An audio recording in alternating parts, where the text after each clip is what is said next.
Esta es una producción de Grupo Fórmula. Encuentra más contenido como este en radioformula.mx.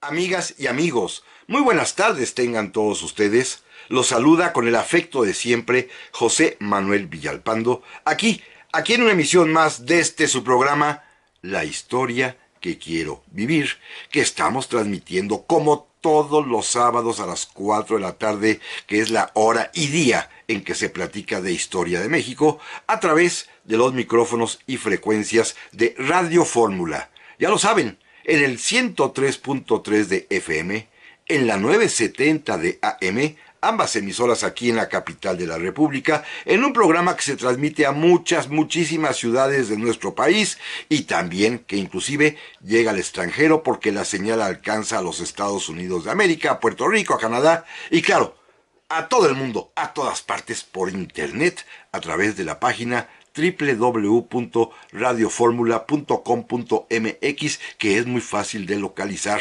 sintonizar y por supuesto de escuchar.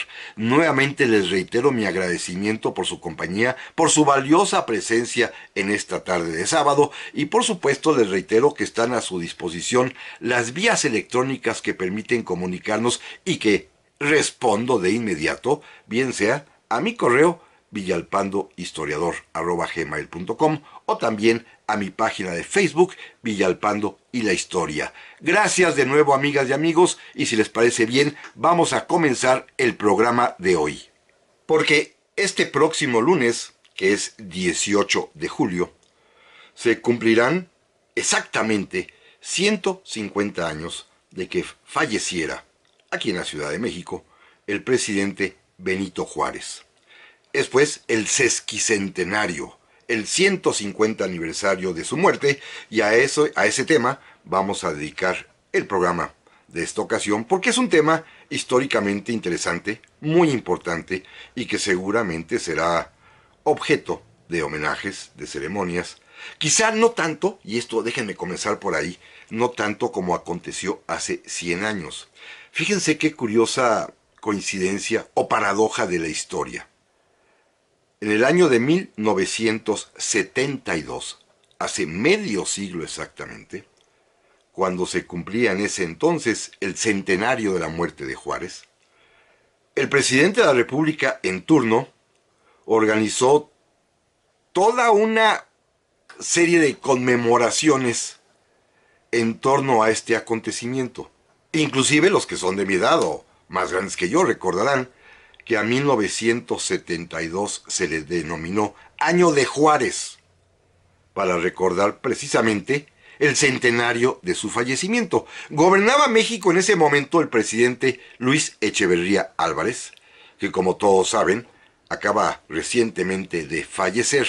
Y simplemente me llamó la atención esta coincidencia, porque hace medio siglo, hace 50 años, a él le correspondió conmemorar el centenario del fallecimiento de don Benito, repito, organizando una serie de eventos enormes que iban desde lo verdaderamente apoteósico, con manifestaciones públicas con mucha gente, por supuesto la ceremonia oficial en el Panteón de San Fernando, pero sobre todo y para beneficio de la historia, con un programa de publicaciones enorme. Centenares de libros fueron publicados en 1972 en torno a la figura del presidente Juárez, que repito, por último, en ese año recordábamos todos el centenario de su fallecimiento. Y el presidente Echeverría acaba de morir exactamente 50 años después. Y esto pues es una de estas coincidencias curiosas de la historia. Pero vamos al tema de una vez ya. Miren, efectivamente, el 18 de julio de 1872 falleció a las 11 de la noche el presidente Benito Juárez. Déjenme primero hacer una especie de contexto general de la forma en que murió, porque se ha prestado también a interpretaciones, a inventos, a mentiras y a falsedades. Primero hay que aclarar algo, el presidente Juárez tenía en ese momento 66 años de edad. 66. No es un hombre muy mayor si lo vemos desde un punto de vista muy contemporáneo. Yo mismo estoy a punto de cumplir 65. No, pero el estándar de vida, la esperanza, la expectativa de vida de aquel tiempo, pues sí lo hacía ser un hombre ya grande, un hombre mayor de edad. No un anciano precisamente, pero sí ya un hombre mayor, 66 años. ¿De qué muere? Bueno, los reportes médicos del momento en que él fallece, que fueron escritos por los doctores, los médicos que lo atendieron en este tramo final de su vida, particularmente el doctor Alvarado, el doctor Lucio, el doctor Barreda, anotan unas frases muy curiosas que médicamente hoy en día ya no tienen mucho significado. En algunos documentos han escrito que el presidente Juárez falleció víctima de una angina de pecho. Otras, muy curiosos, que murió por una afectación del nervio gran simpático. Pero hay que aclarar que quizás la versión más conocida que corrió en boca de todo el mundo en aquellos años, hace 150 años, es de que fallecería de angina de pecho. Hoy en día, gracias a estos informes médicos detallados de cómo fue evolucionando y cómo se fue deteriorando la salud del presidente Juárez, que levantó precisamente el doctor Alvarado, que paso a paso iba siguiendo y anotando cada sensación, cada dolor, cada tipo de expresión, pues, inclusive el semblante que tenía el presidente. Es posible determinar que eso que los doctores de aquel tiempo, sobre todo Ignacio Alvarado, Rafael Lucio y Gabino Barreda, atribuyeron a una angina de pecho. Hoy en día sabemos que se trata de un clásico infarto al miocardio. No se equivocaron los médicos entonces al diagnosticar la causa de la muerte. No, lo que sucede es que la ciencia médica, fíjense qué interesante, hasta el año de 1912 pudo distinguir perfectamente cuándo se trataba de un infarto. Posteriormente, un gran cardiólogo mexicano, el famosísimo doctor Ignacio Chávez, un hombre ilustre, un médico afamado internacionalmente, especialista en enfermedades del corazón, realizó un estudio muy detallado, muy minucioso, de todos los informes médicos que se levantaron en torno a la muerte del presidente Juárez, y llegó a la conclusión precisamente de que se trató de un infarto al miocardio debido a que era imposible que los doctores Alvarado, Lucio y Barreda pudiesen determinar con exactitud en el año de 1872 la diferencia entre una angina de pecho y un infarto. Esto al día de hoy ya es evidente. Repito, no se equivocaron los médicos que atendieron en su lecho de muerte al presidente Juárez, sino que, pues, estaban imposibilitados científicamente de describir y definir la enfermedad final que lo llevó a la tumba como un infarto. Para ellos era una angina de pecho. Esto es sumamente importante porque pues ya puede afirmarse con toda certeza y seguridad de que el presidente Juárez murió de un infarto, lo cual me lleva a desmentir una cosa que corre por ahí en redes sociales y que durante muchísimo tiempo se ha dicho como una especie de rumor, chisme tonto además e ignorante y falso, de que el presidente Juárez había muerto envenenado, porque dice esa leyenda equívoca, insisto, que una mujer queretana, con el ánimo de vengar la muerte de Maximiliano ocurrida pues 5 años antes, le había suministrado a don Benito un tecito con una planta que llaman 21 milla o 21 mila, que hace efecto venenoso a los 21 días de haberla ingerido el sujeto que la bebe. Y dicen estas malas lenguas de la historia que quieren afear todo y simplemente inventan cosas, que esta mujer logró tener una cita con el presidente y al departir con ella pues le ofreció un tecito y el presidente Juárez lo bebió y 21 días después se murió. Esto es, repito, un infundio, una tontería absoluta. Hoy sabemos, repito e insisto, con claridad y precisión, cuál fue la causa de muerte del presidente Juárez y puede con toda certeza afirmarse que se trató de un infarto al miocardio. Había además razones físicas, que hoy ya todo el mundo sabemos cuáles son estas condiciones humanas, estas características de la mala salud que pueden llevar a producir un infarto a quienes pues tienen estas malas costumbres, como las del presidente Juárez, con todo respeto a su memoria, que era un hombre que no tenía ningún cuidado con su dieta, comía bastante y que además estaba en un grado alto de obesidad, muy gordito para decirlo en términos muy coloquiales, y hasta sabemos por qué lo escribió, lo que comió el último día de su vida. El día anterior él anotaba todos los días de puño y letra lo que comía, lo que le gustaba, y para ese día anotó que había tomado media copita de vino Jerez, otra media copita de vino de Burdeos, que también se había, pues, disfrutado un vaso de pulque, que había comido sopa de tallarines, unos arroz con huevo estrellado encimita, y que había rematado con un bistec, con frijolitos y con fruta y café. Así que era un hombre que comía bastante. Pero de esto vamos a platicar, amigas y amigos, en un momento más. Ya estamos aquí, amigas y amigos, para el segundo bloque del programa de esta semana, el cual estamos dedicándolo a recordar que exactamente hace 150 años, el próximo lunes 18 se cumplen, falleciera el presidente Benito Juárez.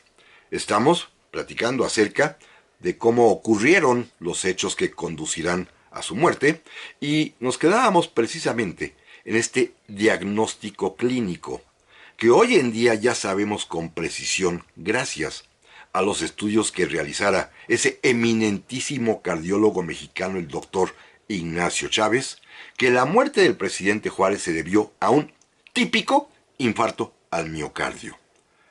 Naturalmente aclarábamos que los médicos que lo atendieron en su lecho de muerte, los doctores Ignacio Alvarado, Rafael Lucio, quizás el más eminente médico de su tiempo, y el doctor Gavino Barrera, recuerdan, el fundador de la Escuela Nacional Preparatoria, habían anotado en los distintos certificados e informes médicos que el presidente había muerto de una angina de pecho. Enfermedad que sí existe, pero que tiene diferencias sustanciales con el infarto al miocardio que solamente fue posible distinguir a partir de 1912, pero por toda la información que brindaron esos mismos doctores, fue posible a Ignacio Chávez determinar que la causa de la muerte era un infarto. También descarté de una vez aquella teoría ridícula del envenenamiento. Vamos a lo que estábamos platicando hace un momento. El presidente Juárez era obeso, gordito pues, para decirlo en términos coloquiales y cariñosos. Comía muchísimo. Ya les decía yo, el último menú que él anotó, porque todos los días escribía lo que se comía, y ese último banquete que se dio incluyó una copita de vino de Jerez, primero como aperitivo, luego acompañó la comida con una copita de vino de Burdeos, y la comida consistió, primero, en sopa de tallarines, después en un arroz con huevos fritos o estrellados encimita, después un bistec con frijolitos, y remató con fruta y café. Y luego todavía de paso se remató con un vasito de pulque. Comía muy bien el presidente Juárez, Pero además, y esto es algo que hoy en México y en todo el mundo sabemos, no hacía nada de ejercicio. Entonces agréguenle a toda la dieta riquísima en calorías que ingería, también agréguenle a que tenía un alto grado de obesidad, pues a esto hay que sumarle su falta de ejercicio. No hacía nada de ejercicio, bueno, ni caminar. Fíjense ustedes, él vivía en lo que hoy se conoce como recinto de homenaje a Juárez, que está en el ala norte de Palacio Nacional. El despacho presidencial está exactamente en el mismo edificio, pero en el ala sur. Ese era su caminar, cruzar de un lado a otro, de la oficina a su casa y de su casa a la oficina, todo en el mismo edificio. Por las tardes siempre acostumbraba salir a dar un paseo, pero lo hacía en coche. Le gustaba en su carretela que él tenía, inclusive en su testamento aparece la carretela que le costó 500 pesotes, descubierta, descapotable, que era como una carretela convertible. Todos los días salía a pasear, lloviera o no lloviera, ponía el capote o lo quitaba, pero todos los días salía a pasear a la Alameda y al Paseo de Bucareli, pero en coche, no caminaba, es decir, no hacía nada de ejercicio, lo cual pues entiende que el deterioro de su salud, y particularmente el deterioro de su corazón, pues haya sufrido a tal grado que lo llevó al infarto. Miren, las señales de su muerte, de este mal que poco a poco lo fue aquejando, repito, tenía 66 años el presidente Juárez, comenzaron a aparecer desde el mes de octubre de 1870, meses antes de que muriera incluso su esposa Margarita, cuando ambos vivían allá en San Cosme, en una huerta, hoy en la calle Serapio Rendón, donde está inclusive la escuela Margarita Maza. Allí vivía el presidente Juárez con su esposa. Y ahí tuvo el primer golpe en el corazón que él sintió. Y que, pues, con la poca información médica que pueda haber, los propios periódicos de su tiempo, cuando dijeron que el presidente Juárez había tenido una recaída, que había sufrido una parálisis del nervio gran simpático. Esto dijeron los periódicos, ¿eh? La verdad es que era el primer ataque al corazón, era el primer infarto que había sufrido, así lo determinaron, con otras palabras, como una angina de pecho, su médico personal, el doctor Ignacio Alvarado. Pasa el tiempo, y ya para el día 20 de marzo de 1872, la víspera de su cumpleaños, volvió a sufrir otro ataque de angina de pecho. Nuevamente un dolor muy fuerte en el corazón, que lo obligó inclusive ese día a retirarse temprano. Pero no pasó a mayores. Pero, sin embargo, volvió a repetirse el malestar, exactamente el día 8 de julio de 1872. Ahí había personas a su alrededor, había una visita de niños de un orfanatorio que iban a agradecerle que hubiera puesto ese centro escolar de acogida para huerfanitos. Y cuentan quienes lo vieron que de pronto el presidente Juárez se levantó, se llevó la mano al corazón y dijo que se sentía un poco mal y prefirió retirarse. Al médico, que llegó inmediatamente a verlo, Ignacio Alvarado, le dijo que sentía una punzada en el corazón. Es decir, había ya avisos de lo que vendría pronto. En otras palabras, según lo que explica el propio doctor Ignacio Chávez, que recabó esta información de estos episodios previos cardíacos, son pequeños infartos que le fueron dando, hasta que llegó finalmente el día 17 de julio de ese mismo año de 1872. Ese día 17 de julio comenzó a sentirse mal. En la mañana, como lo acostumbraba, después de desayunar, pasó a su despacho en Palacio Nacional y la primera actividad que el presidente Juárez siempre tenía programada era recibir al señor Balandrano, que era el director del Diario Oficial y que al mismo tiempo era una especie de coordinador de relaciones públicas o de prensa y quien le leía las notas más destacadas de los periódicos de esa mañana. Se mareó, suspendió el acuerdo, le dijo a este hombre que se sentía un poquito extraño, después ya se recuperó y enseguida comenzó el trabajo normal de cada día. Recibió la visita de varios de sus ministros, por ejemplo, de don José María Lafragua, que era el ministro de Relaciones Exteriores, del abogado Francisco Mejía, que era el ministro de Hacienda, de su homónimo, el general Ignacio Mejía, que no es su pariente, que era el ministro de Guerra, y les dijo a ellos que ya se sentía mejor y que ya todo estaba bien. Llegó la hora de la comida, ahí fue donde comió este pequeño menú que hemos descrito hace un momento, que incluyó hasta su arrocito con huevos estrellados y su bistec con frijolitos, más sus copitas de vino y su vaso de pulque. Y en la tarde, cuando llegaron a verlo sus familiares, él vivía ahí en Palacio con su hijo Benito, llegaron a verlo sus demás hijas, Manuela, Josefa, María de Jesús, Soledad. Llegó el marido de la hija mayor, Pedro Santacilla, llegaron los nietos a verlo porque a todo el mundo se les avisó que el presidente se había sentido mal en la mañana. Les dijo que no, está todo muy bien, por favor, ya váyanse, no se preocupen por mí. Inclusive la hija mayor se fue al teatro y él pues decidió todavía recibir en acuerdo en la misma tarde a nuevamente al secretario de Relaciones Exteriores, a José María Lafragua, recibió también a un general, Ignacio Latorre, que iba a salir a campaña a Puebla, y ya más tarde le dijo a su criado, su asistente personal, un hombre llamado Camilo, que ya quería acostarse. Fue, le prepararon su cama, se acostó, y, como siempre lo hacía, se puso a leer. Fíjense, el presidente Juárez leía en francés, hablaba francés. Era un hombre que dominaba al menos el español, por supuesto, el francés y el zapoteca. Y estaba en sus manos, en su lectura, un libro en francés que se llama Curso de Legislación Comparada, y en donde el pasaje que en ese momento estaba comentando, porque dejó el libro al lado abierto, el pasaje que en ese momento estaba él mismo comentando por escrito, porque tomaba sus notas, se refiere al emperador Trajano, al emperador de Roma, Trajano. Y llama la atención que él mismo, todavía, lo último que alcanzó a escribir en su vida, para comentar lo que estaba leyendo, es una frase muy singular que vale la pena que conozcamos, porque después de meditar sobre lo que había hecho Trajano como emperador de Roma, escribió Juárez esto a un lado en un papelito y lo puso ahí en el libro. Esto puso Juárez: cuando la sociedad está amenazada por la guerra, la dictadura o la centralización del poder es una necesidad, como un remedio práctico para salvar las instituciones, la libertad y la paz.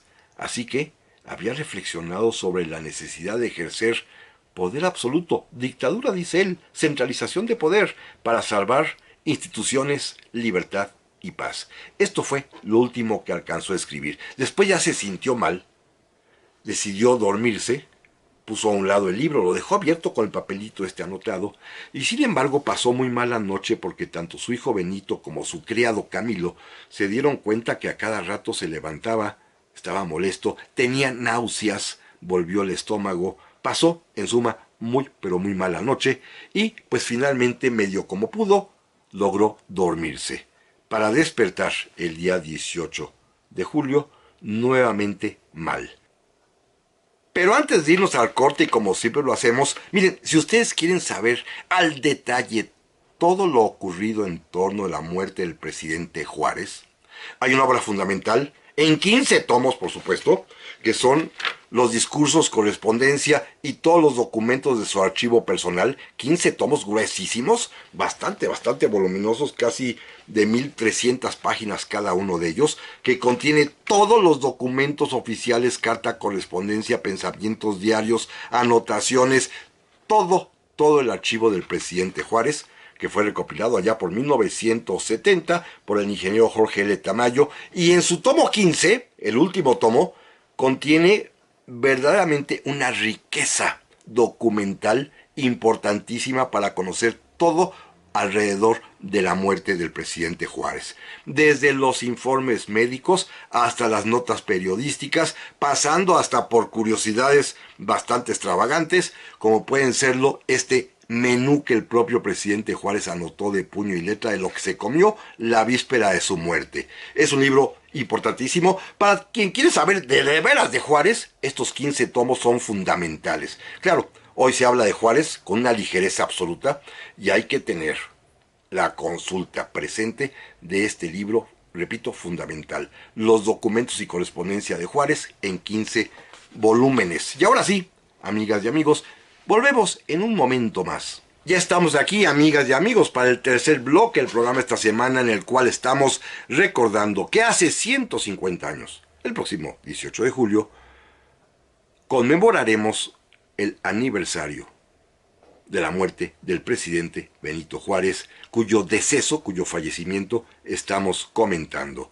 Decíamos hace un momento que la víspera, el día 17 de julio, el presidente Juárez, cuando se acuesta, lee un libro en francés, el compendio de legislación comparada, se queda en el pasaje y medita el pasaje donde se habla del emperador romano Trajano, hace algunas anotaciones de puño y letra en un papelito que coloca ahí en la página que estaba leyendo, acerca anotaciones importantes que demuestran lo que estaba pensando él en ese momento, acerca de la necesidad de tener un gobierno centralmente fuerte, o bien, como él dice, una dictadura, para poder salvar como un remedio práctico las instituciones, la libertad y la paz. Y después ya se sintió mal, pasó una mala noche, náuseas y vómitos frecuentemente, pero prohibió que se avisara al médico. Ya en la mañana muy temprano, como a las 7 de la mañana del día 18 de julio de 1872, ya de plano ya no podía más, su malestar era generalizado y entonces sí ya pidió que lo fuera a ver su doctor, el médico Ignacio Alvarado.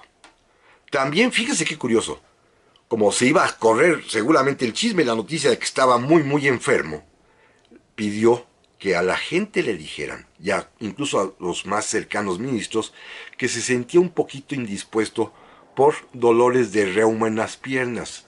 Era reumático, pues, y que ese día tenía la reuma desatada, así que pidió que eso se informara.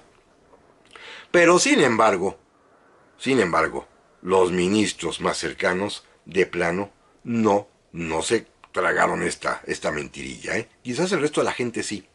Primero, los primeros que llegaron fueron el doctor Ignacio Alvarado, que, pues de alguna manera conociendo el historial médico del paciente, pensó con toda razón que se trataba algo grave, y trajo consigo a dos de los más eminentes médicos del momento. A su maestro, que era además quizás el doctor más prestigiado de México, Rafael Lucio, y también a otro gran médico que había estudiado en Francia, el doctor Gabino Barreda, y que sabía muchísimo de las técnicas más modernas para resolver esos problemas que llamaban, repito, genéricamente angina de pecho. Lograron más o menos tranquilizarlo, calmarlo, pero se dieron cuenta que la cosa era verdaderamente grave.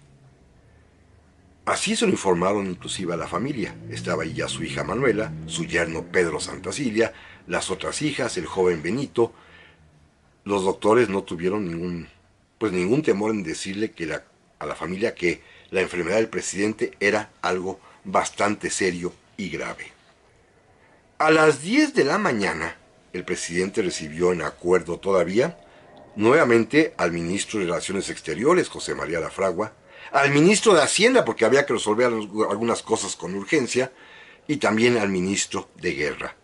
Esto fue entre las 10 y las 11. Claro, recuerden la facilidad de que los ministros vean al presidente.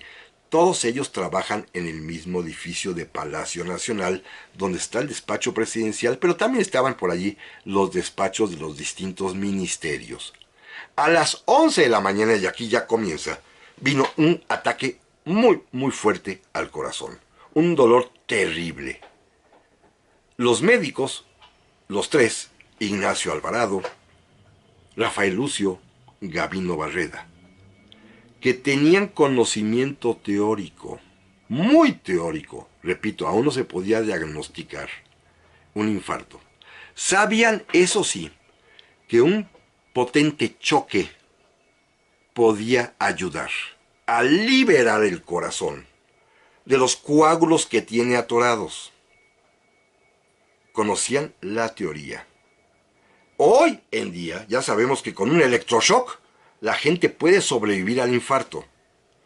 En aquel tiempo en México no hay electricidad, pero ya se sabe que, por ejemplo, con fuertes golpes al corazón o con cualquier cosa que provoque una especie de gran estremecimiento del cuerpo y del corazón, es posible ayudar a desbloquear los coágulos acumulados en las arterias de entrada y salida y las venas de salida del corazón. esto lo saben los médicos, y deciden, ante la gravedad del caso, recurrir a algo similar, provocarle al presidente esa pues durísima expansión del corazón para que arroje los coágulos, pero el medio elegido fue una verdadera barbaridad. Fíjense qué terrible cosa. Decidieron derramarle agua hirviendo en el pecho, sobre la altura del corazón. Agua hirviendo. El doctor Alvarado cuenta que el paciente soportó, mordiéndose la boca, los dientes, el dolor inmenso que le causaron, pero que sin embargo fue benéfico.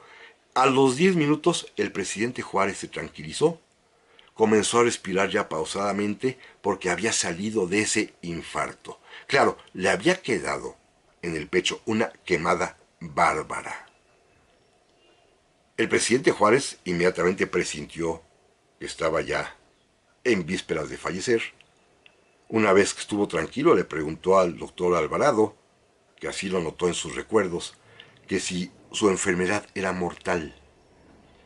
Y el doctor Alvarado, haciendo pues de tripas corazón, como se dice, y con fortaleza, tuvo que decirle que es una enfermedad muy difícil, de la cual pocos escapan. No se atrevió a decirle que iba a morir, solamente se salió por la tangente diciéndole que es una enfermedad de la cual pocos escapan. Por supuesto, llegó toda la familia, estuvieron con él, pero él estuvo más tranquilo.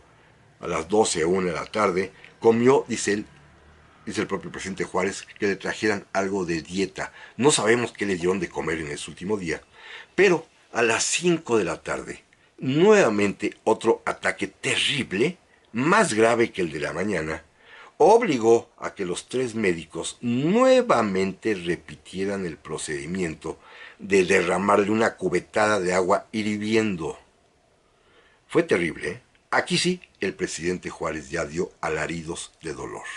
Fue espantoso, espeluznante lo que sufrió ese día el presidente Juárez, tanto por el estado cardíaco de su infarto en progreso, como por el remedio bárbaro que le aplicaron, repito, conociendo la teoría de cómo salir del ataque cardíaco, pero sin embargo sin los recursos que tiene hoy la tecnología para provocarlo.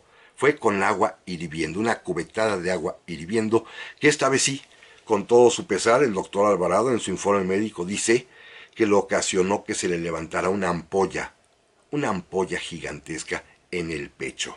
Una ámpula, dice él con esas palabras claramente, una ámpula en el pecho. Fue tremendo, ¿eh? A las 7 de la noche volvieron los dolores y el doctor Alvarado y los doctores Lucio y Barreda decidieron quedarse con él. Le avisaron a la familia que ya el fin era inminente y poco a poco, bueno, el presidente Juárez fue de alguna manera siendo agobiado por el dolor del corazón. Ya era imposible volver a repetir este procedimiento severo del agua hirviendo. En algún momento le pidió a su criado Camilo que le pusiera la mano en el corazón. Camilo lo hizo así. Y poco a poco pues se fue apagando la existencia del presidente Juárez. Murió a las 11 de la noche del día 18 de julio de 1872. Como la muerte ya se presentía inminente desde las 5 o 6 de la tarde, de él, de su lado, no se separaron, primero su familia, su hija mayor Manuela Juárez, su esposo Pedro Santacilia, sus otras hijas Soledad, María de Jesús, su hijo Benito, también estaba ahí su criado Camilo. Llegaron a la habitación naturalmente los 3 médicos que lo acompañaron todo el día, el doctor Ignacio Alvarado, el doctor Rafael Lucio, el doctor Gavino Barreda, y llegaron también a estar presentes en todo este momento final el ministro de Relaciones Exteriores, que es el jefe de gabinete en ese tiempo, José María Lafragua, el ministro de Hacienda, Francisco Mejía, y el ministro de Guerra, Ignacio Mejía. Repito, son homónimos de apellido nada más. Ignacio Mejía inclusive era muy amigo del presidente Juárez y le alcanzó a preguntar: Benito, ¿cómo estás? ¿Cómo te sientes? y el presidente Juárez ya ni siquiera le respondió, nada más le movía la cabeza en una señal de diciendo, no, no estoy bien. Así, con ellos, frente a ellos, ante ellos, el presidente Juárez va a morir, repito, a las 11 de la noche del día 18 de julio. Inmediatamente, cumpliendo el protocolo legal, el doctor Lucio y el doctor Alvarado se acercaron al cuerpo, valoraron, determinaron que ya había fallecido, inclusive el doctor Barrera prendió unos cerillos y los acercó a los ojos para ver si había alguna reacción en los párpados, ya no la hubo, y de inmediato se declaró oficialmente la muerte por parte del secretario de Relaciones Exteriores, José María Lafragua, quien además ordenó a los oficiales que estaban de guardia que corrieran a la casa del presidente de la Suprema Corte de Justicia de la Nación, don Sebastián Lerdo de Tejada, a quien, por mandato de la propia Constitución, correspondía ocupar la presidencia de la República como suplente, como interino, pues, del presidente que recién había fallecido. Hicieron la propia familia una especie de velorio ahí en la casa. Se sabe también, aunque no lo dicen los médicos, pero se sabe por las tradiciones familiares que fue llevado antes un sacerdote quien alcanzó a dar la extrema unción y después a las 4 de la mañana ya fue trasladado el cuerpo al Palacio Nacional. Pero de esto, amigas y amigos, vamos a platicar en un momento más.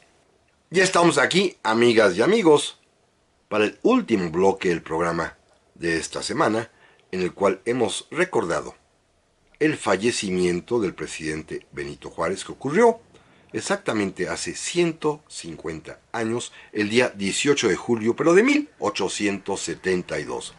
Nos quedamos, y esto seguramente pues les va a causar curiosidad, en los momentos finales, y se sabe que sí acudió un sacerdote a darle la extrema unción. Recuerden, Juárez no es anticatólico, no es un hereje, no es un no creyente, es católico. Es anticlerical, que es diferente, ¿eh? Su esposa Margarita también recibió la extrema unción. Él también, ¿eh? Es decir, el no ser practicante no significa ser no creyente. Y el presidente Juárez era creyente. Tan es así que hasta alguna de sus hijas le puso el nombre de Guadalupe. Tan es así que, por ejemplo, en las leyes de reforma, cuando expropia los bienes de la iglesia, simplemente dejó a salvo los bienes correspondientes a la Basílica del Tepeyac. En fin, ha dado muestras en toda su existencia de ser un hombre, repito, creyente, pero no practicante. El ser masón, como lo hemos platicado ya en otros programas en ese tiempo, no implica ser hereje o anticatólico o lo que ustedes gusten y manden.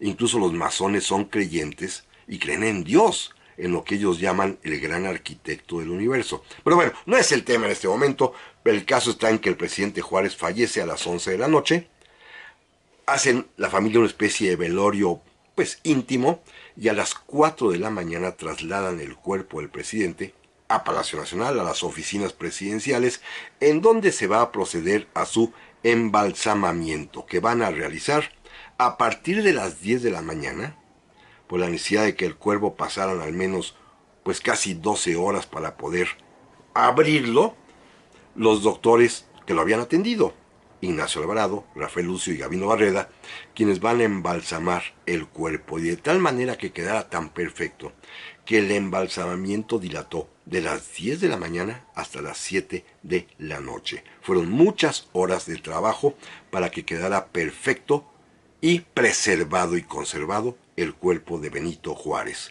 En ese lapso se levantó el acta de defunción, en la cual se declaró que el presidente había muerto de un ataque al gran simpático, otra vez ese tipo de juegos de palabras que médicamente hoy en día ya son claridad, conforme lo explicó el doctor Ignacio Chávez, de un infarto al miocardio, y en ese mismo tiempo también se convocó al Congreso de la Unión, que también trabaja y despacha en el mismo Palacio Nacional, al cual se presentó el presidente de la Suprema Corte de Justicia, Sebastián Lerdo de Tejada, para asumir la presidencia interina de la República en sustitución del, en ese momento ya fallecido presidente Benito Juárez. Allí también ese día sirvió para organizar pues los funerales, que fíjense qué interesante. Van a ser 3 días de velorio, los días 20, 21 y 22 de julio. El cuerpo del presidente Juárez, como pueden ustedes verlo en el anuncio que puse en Facebook o en las litografías que existen muy variadas y hasta fotografías, fue colocado en un catafalco. No tenía caja mortuaria, esa se pondría después. En ese momento, para el funeral público, para el velorio público, el cuerpo está simplemente puesto encima del catafalco que se colocaría en el Salón de Embajadores de Palacio Nacional, con guardia permanente de militares, y ante el cual durante 3 días desfilaron las personas para ver al presidente Juárez. El cuerpo ya muerto del presidente Juárez, perfectamente bien embalsamado, ya vestido con su tradicional traje de etiqueta, su frac que siempre vestía. Y pues fue una sensación muy singular porque la Ciudad de México estaba totalmente de luto esos 3 días. Fíjense, a partir de las 6 de la mañana y hasta las 6 de la tarde de los 3 días, cada media hora, en el Zócalo, en la Plaza de Armas de la Ciudad de México, se instaló una batería de artillería y cada media hora un cañón hacía una detonación. Así que hubo detonaciones constantes a lo largo de estos 3 días, los cañones disparando como una especie de homenaje de gran recuerdo de la pues circunstancia tan fúnebre en la cual estaba viviendo en ese momento, sobre todo la ciudad. 3 días de velorio en este catafalco. Una de esas fotografías que después fue prohibida, que sin embargo circula y puede verse hasta en internet, es la que muestra al presidente Juárez yaciendo en ese catafalco, pero al fondo se observa en el propio Salón de Embajadores una pintura de Iturbide. Y es curioso porque lo han interpretado ridículamente, por supuesto. Muchas personas que, repito, hacen mal uso de la historia y no saben e inventan cosas. Que era algo así como la venganza de Iturbide sobre el masón Juárez, porque a Iturbide lo habían matado los masones precisamente un 19 de julio. La foto fue tomada hasta el día 20, así que es falsa esta afirmación que hacen. Y pues simplemente el cuadro, la pintura de Iturbide, estaba allí en el Salón de Embajadores, como hoy está todavía, ¿eh? Y está también la de Hidalgo y la de Morelos. Lo que pasa es que el ángulo de la cámara la tomó como si estuviera Juárez a los pies de Iturbide. Pero en fin, son estas partes de la historia mítica tonta que a veces circulan por las redes y hay mucha gente que las cree, lo cual lamento. El día 23 de julio fue el día elegido para la sepultura. Se le enterró en el Panteón de San Fernando. Por supuesto, después de un largo desfile, una procesión que salió a las 10 de la mañana de Palacio Nacional, en un coche tirado por caballos que iban con crespones negros, inmediatamente el coche que llevaba a la familia, varios coches, la tropa desfilando, las escoltas, un sepelio con un cortejo fúnebre de este tipo, pues magnífico, que se acostumbra para los jefes de Estado, sobre todo, y que pues, recientemente hemos podido ver, por ejemplo, cuando la muerte de Kennedy, pero sobre todo como fue la muerte de Abraham Lincoln, cuyo ejemplo más o menos tomaron los que diseñaron el cortejo fúnebre del presidente Juárez.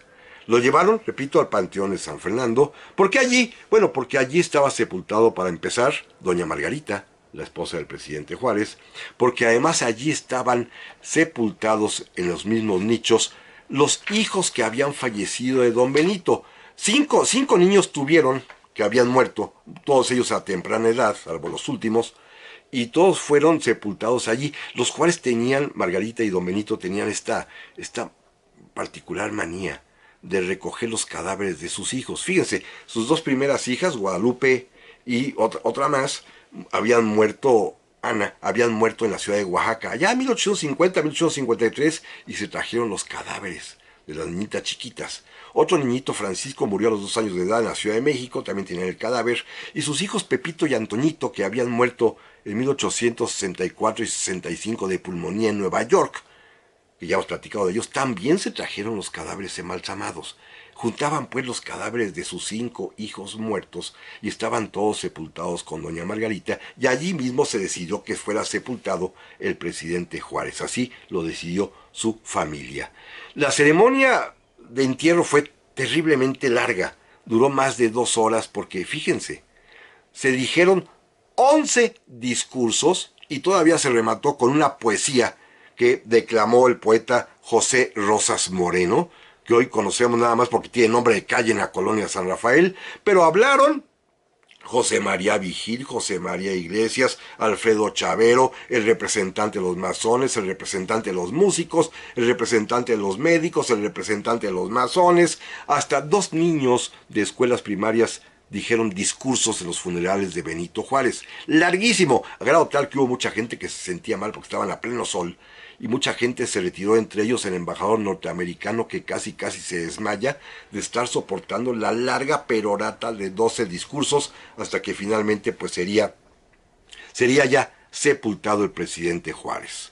Años después, y con esto voy a terminar, se mandó a hacer el mausoleo que hoy está en el Panteón de San Fernando y que hoy puede visitarse. Digo, cuando lo abren, porque es medio complejo en virtud de primero, del resultado del sismo de 17, que quedó muy dañado, y después con la pandemia, pues ahí de vez en cuando lo abren en el panteón, pero ahí se puede ver el mausoleo de Benito Juárez, ordenado en 1873, pero tardó mucho tiempo, se inauguró hasta 1880, es obra de 2 hermanos escultores, Juan y Manuel Islas, y es un monumento funerario, pues bonito pero cursi.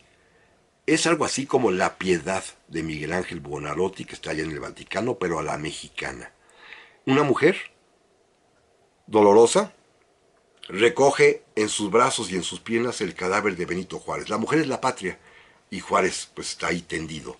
Es como la Piedad, la Virgen María recibiendo a Jesucristo, nada más que aquí es la versión mexicana, por supuesto al estilo un poquito, pues con nuestra fantasía nacionalista. Es la patria que recoge a Benito Juárez en esta imitación de la Piedad. Es una estatua también de mármol, que ustedes la pueden ver. Lo digo así tal cual porque váyanla a ver. Parece una obra de arte, pero en realidad es un fusil, es una copia, es un plagio de la Piedad de Miguel Ángel de allá, de la Basílica del Vaticano, que representa, repito, a la Virgen y a Jesucristo. Aquí es la patria y don Benito, que es casi similar en esta forma mitológica de crear la historia que tenemos los mexicanos. Este fue, amigas y amigos, el momento de la muerte y el funeral de Benito Juárez, repito, ocurrida hace 150 años, el día 18 de julio, pero de 1872, tema que no podía pasar percibido, efeméride que no podemos dejar atrás aquí en nuestro programa. Pero por supuesto, antes de terminar, naturalmente quiero recomendarles otro libro, esta vez el mío, El Panteón de San Fernando, escrito por su servidor, José Manuel Villalpando, que, como ya lo platiqué hace poquito en realidad, es la segunda edición después de 40 años, y sin embargo, pues ya apareció, está en todas las librerías, y contiene una narración exacta y fidedigna, con un inventario de todas las tumbas que están allí en el Panteón de San Fernando, incluyendo, por supuesto, la de Benito Juárez. Aquí van ustedes a encontrar quiénes son los que están allí sepultados y cómo son sus sepulturas, con además las historias curiosas y peculiares que tengan que ver con la muerte y con el entierro de estos personajes históricos. Es el Panteón de San Fernando de José Manuel Villalpando, de Porrúa, por supuesto, y yo, amigas y amigos, pues este tema que había que platicarlo de Benito Juárez es uno de los que más me entusiasman y me emocionan, porque la figura de don Benito siempre ha sido de mi preferencia, de mi atracción. Me ha gustado mucho estudiar y saber de Benito Juárez. Por lo tanto, amigas y amigos, con esto terminamos este tema del día de hoy. Les agradezco muchísimo su presencia y primero Dios, aquí nos vemos, nos escuchamos la próxima semana con otra conmemoración histórica, porque son 200 años de la coronación de Iturbide. Hasta la próxima.